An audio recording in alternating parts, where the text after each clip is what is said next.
They called him a rebel. They called him a fool. But for those who stood beside him, he was the last man willing to live and die by honor. This is the story of Saigō Takamori, the last samurai.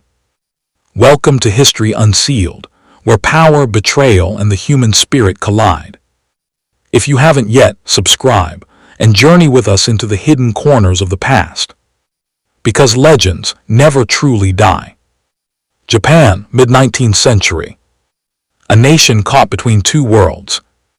The sword and the gun. The past and the future. And one man standing in the fire between them. Saigō Takamori was born in Kagoshima, a quiet coastal province in the south. A land of volcanoes, wind, and warriors. His family were samurai, not the rich lords of Edo, but the proud, disciplined men who served with loyalty and steel.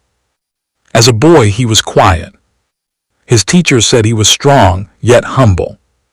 He believed that courage was not found on the battlefield, but in the choices that break the heart and test the soul.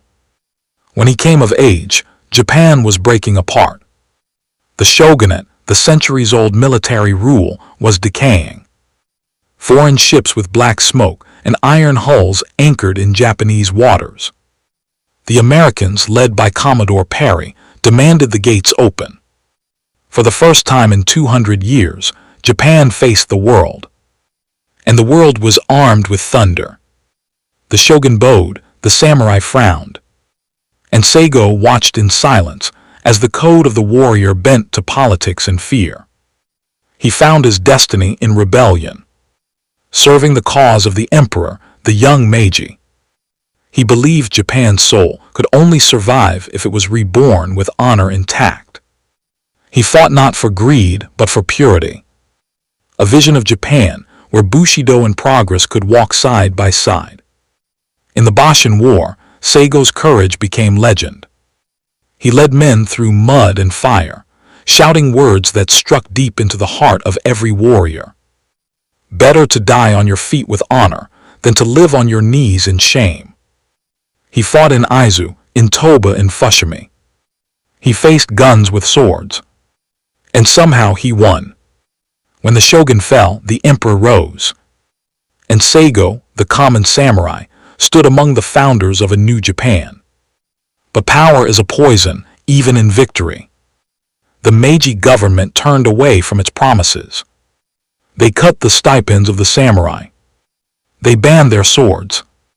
They ordered them to abandon the topknots that marked their pride. The streets of Tokyo once echoed with the rustle of silk and steel. Now they buzzed with foreign uniforms and the click of boots. Saigo saw his world fading. He tried to reason. He begged for balance. He warned that a nation that forgets its soul will soon lose its strength. But progress is a storm, and no man can speak against the wind. They called him old-fashioned. They mocked his loyalty. They said Bushido was dead. So he walked away. He left politics, left the city, and returned to Kagoshima, where mountains stood like silent sentinels of a forgotten age. He taught, he trained, and men came to him, warriors, wanderers, farmers, all bound by one belief, that Japan had sold its honor for progress. They built schools, not for arithmetic but for discipline. They sharpened swords, though the government forbade it. And in secret, they whispered the name of Saigō Takamori as a symbol, the man who would restore the heart of Japan. For years, the emperor's advisors in Tokyo watched nervously. They feared the quiet man in the south, whose shadow was larger than their power. And so they provoked him, cutting funds, disarming his students, sending spies to arrest him. In 1877, their fear became prophecy. The Satsuma rebellion ignited. The last war of the samurai. 40,000 men rose behind Saigo's banner. Some carried rifles, others only blades polished by ancestors long gone. They knew they could not win, but they also knew they could not kneel. As dawn broke over Shirayama, They painted their faces with resolve and wrote death poems on silk. One read, "Though the body perish, the spirit remains pure. For death is but a bridge to honor." Saigo rode among them, silent and unyielding. His armor glimmered in the red sunrise. His sword hung low, heavy with memory. He looked into the eyes of his warriors and saw not fear but peace. They fought through the rain, through cannon fire that shook the mountains. They charged against impossible odds, each man shouting his family's name into the smoke. The imperial army responded with overwhelming force. 30,000 modern soldiers with Gatling guns and artillery. They surrounded the rebels, cutting them off from food, water, and hope. But hope was never their weapon. Their weapon was faith. For days the battle raged. When their bullets ran dry, they used their blades.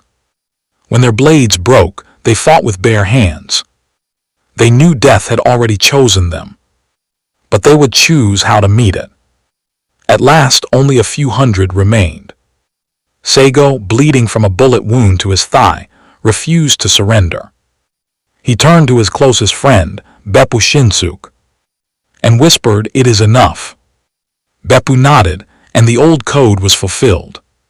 Saigo drew his blade one final time. Its edge reflected the rising sun. And as the cannons roared one last time over Shirayama, the spirit of the samurai vanished into legend. When the smoke cleared, Japan stood victorious. But something sacred had died on that hill. The emperor wept when he heard. He ordered that Saigo's name be restored in honor. The rebel was rebranded a patriot, the outlaw a national hero. And in Tokyo today, his statue stands still. A simple man in hunting clothes, a loyal dog by his side. To the crowds, he is a symbol of courage. To history, he is proof that one man's loyalty can outlive an empire. Because Saigō Takamori did not lose, he became eternal. The wind in the mountains of Kagoshima still carries his words. Honor above all, death before disgrace. The sword is gone. The code is forgotten. But the spirit still burns. Empires rise. Kingdoms crumble. But men like him become legends. He was the last samurai, and his spirit still rides with the dawn. If the echoes of the past still call to you, subscribe, like, and join us here, where the blood, faith, and fire of history are never truly buried. This is History Unsealed.